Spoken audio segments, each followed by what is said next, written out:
Hari pertama bekerja yang ditakutinya adalah bosnya. Pria itu melihatnya dan mengeluarkan suara sangat seram.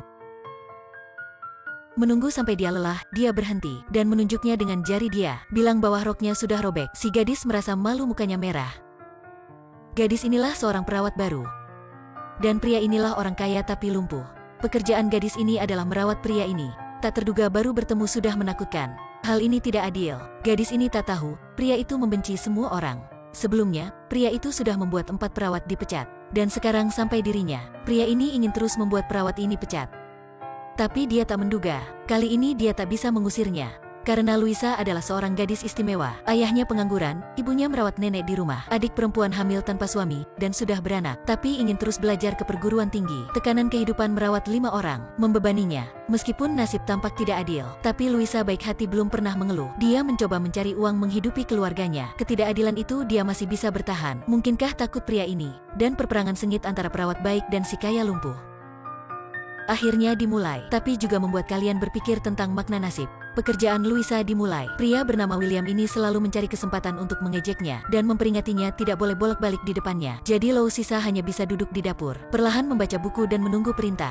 Waktu istirahat siang, dia duduk sendiri di kebun besar dan makan sandwich yang dibawanya dari rumah. Meskipun dalam kastil semuanya lengkap dan mewah, tapi semua itu bukan miliknya. Setiap hari dia tak ingin bekerja, tapi akhirnya masih hadir tepat jam 8. Merias dan tersenyum, tapi William tak berubah. Sampai suatu hari mantan pacarnya datang. Mantan pacarnya sekarang adalah pacar teman dekatnya. Hati William sekarang sakit lagi. Sebelum pergi, gadis ini berbicara pada Luisa bahwa William ingin putus. Beberapa orang tak ingin diselamatkan, jadi kamu tak pernah bisa menyelamatkan mereka. Menunggu mereka pergi, Will dengan kursi roda menjatuhkan foto-foto di rak. Inilah cara satu-satunya untuk melepaskan amarah. Melihat keadaannya sekarang, tiba-tiba Luisa merasa sakit hati. Hari berikutnya, dia membeli banyak lem dan menempel potongan-potongan itu. Setelah Will melihatnya lebih marah. Will mengejek Luisa kampung, mengejeknya ceroboh. Dan kali ini, Luisa sebenarnya marah. Dia minta Will menghormatinya secara benar, tapi Will mengusirnya. Luisa berkata dia tak boleh dipecat. Dia perlu pekerjaan ini, karena dia tak ada uang. Will mendengar itu terdiam. Dia tak mengejeknya lagi. Sesaat, kita harus menghargai diri kita. Begitu tidak dibuli orang lain. Setelah itu, Will mulai meminta Luisa memasukkan mesin CD. Dan menyuruh Luisa menonton bersama. Tampak itu adalah permintaan aneh. Tapi sebenarnya inilah cara Will berdamai. Saat menonton, Will melihat reaksi Luisa secara diam. Kita semuanya berharap bisa berbagi hal baik dan menerima pujian dari orang lain. Will juga begitu. Mulai hari itu, hubungan mereka mulai berubah. Mulai saling berbicara, hal tidak sopan Will. Luisa juga tak peduli. Setelah menerima Luisa, Will menemukan Luisa adalah seorang gadis lucu. Dan Luisa juga menemukan, sebenarnya si pria jahat ini adalah seorang yang sangat sedih. Penyakit Will sangat aneh. Badannya tidak bisa berkeringat, sama arti tak bisa menyejukkan badan sendiri. Hanya perlu mendinginkannya jika demam. Jadi pada musim dingin, mereka hanya bisa lepaskan semua pakaiannya dan pakai kipas untuk menyejukkan badan. Setelah itu pakai handuk hangat untuk mengurangi suhu. Akhirnya badan Will kembali stabil. Ini adalah penyakit seorang yang mengalami kerusakan sumsum. William pernah punya semuanya. Muka tampan dan badan berotot, dengan jumlah harta besar. Dan seorang pacar cantik, dengan pekerjaan gaji besar. Dia selalu tersenyum, dan sangat suka olahraga, hidup seperti dalam mimpi. Tapi Tuhan mengujinya. Sumsum Will rusak parah dalam kecelakaan, membuatnya lumpuh, tak bisa bergerak, tak ada rasa, bahkan tidak bisa mengontrol ekspresi tubuh. Setelah tahu hal ini, Luisa mulai kasihan padanya. Meskipun sudah habis waktu kerja, tapi dia masih duduk di samping katil merawatnya. Setelah terbangun, Will melihat Luisa masih tetap di samping, membuat Will tersentuh. Dia mulai tersenyum padanya. Sejak itu keduanya menjadi teman dekat. Dengan dukungan Luisa, Will setujui Luisa membantunya mencukur jenggot. Setelah bercukur, melihat muka bersih Will, Louis sedikit bingung. Karena, pria di depannya sangat tampan. Dan rasa rendah hati Will, karena kehadiran Luisa menjadi hilang.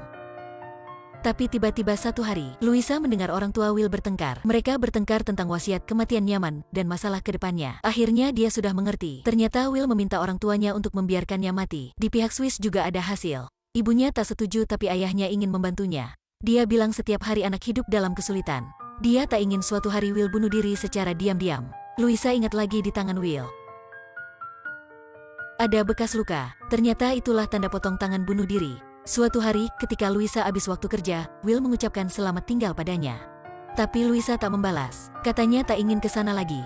Tapi adiknya berbicara padanya bahwa dia tak terpaksa melihat Will berpulang. Dia bisa bantu Will menyalakan api harapan. Luisa mendengar itu sangat tertantang. Dia mulai membaca buku, dan meneliti kehidupan kesulitan orang lumpuh, dan merencanakan bepergian. Setelah itu menggunakan semua alasan untuk mengantar Will bepergian. Mereka ke konser musik. Luisa kenakan gaun merah. Dalam konser musik, dia menggigit merek baju untuk Will. Will menyadari Luisa adalah gadis yang sangat cinta kehidupan. Meskipun film budaya klasik atau konser musik, dia juga bisa merasa dengan hatinya, dan tak pernah benci apapun. Setelah konser berakhir, keduanya tiba di rumah. Will bilang dia tak ingin ke rumah. Dia ingin tetap di sini. Pria mengikuti konser musik dengan gadis bergaun merah. Kalimat ini berisi banyak perasaan. Hubungan keduanya semakin akrab. Hari ulang tahun Luisa, Will langsung ke rumahnya dan mengadakan pesta untuknya.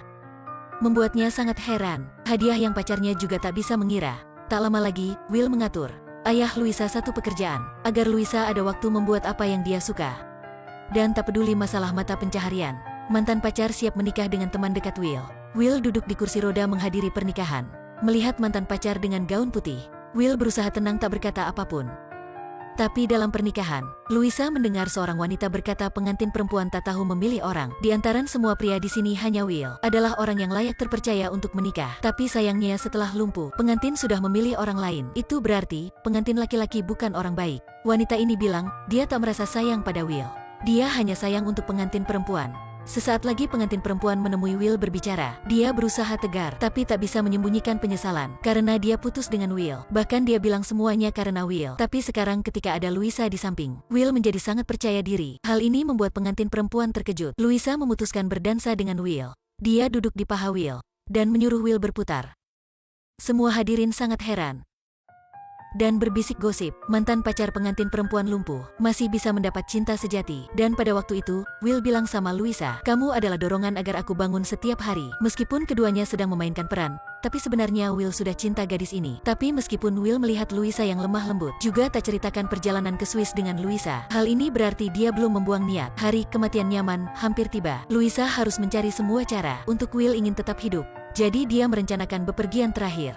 Dia mengantar Will ke pesisir indah. Keduanya sama berjemur, bermain bersama, melihat hujan bersama. Lihat Luisa menari di bawah bintang-bintang. Will lihatnya dengan mata penuh cinta, dan keduanya saling cium dan menunjukkan cinta. Dan waktu itu Luisa bilang pada Will, dia akan membawa kebahagiaan untuk Will, dan minta Will jangan ke Swiss untuk menjalankan kematian nyaman lagi. Tapi Will dengan lemah lembut jawabnya dia harus pergi. Luisa menangis minta Will hidup untuknya, tapi Will membalas karena cintanya dia harus membebaskannya. Karena dia tak bisa memberikannya kehidupan bahagia, dan hal yang lebih penting dia tak bisa menerimanya dalam bentuk tak berguna ini. Dia minta Luisa ke Swiss bersama, dan mengantarnya ke jalan terakhir. Hati Luisa terpecah, dia tak bisa melihat orang yang dicintai mati. Hal ini terlalu kejam untuknya. Dia menangis dan pergi. Setelah ke rumah, dia menangis. Ibunya bilang hal ini terlalu berlebihan. Tak boleh membiarkan pasien memilih itu. Itu pembunuhan. Tapi Luisa tak berkata apapun. Setelah beberapa hari putus asa, Luisa menemui ayahnya. Ayahnya bilang dia tak gagal. Hanya dia tak bisa mengubah batin seseorang. Hadiah paling indahnya bisa memberikan Will, bukan kepercayaan pada kehidupan, itulah percintaan. Ketika Luisa tahu Will sudah berangkat ke Swiss, dia juga ingin ikuti. Untungnya dia cepat sampai untuk pamit pulang. Dia tersenyum, Will juga. Dia buka tirai untuk Will melihat dunia indah itu terakhir kalinya.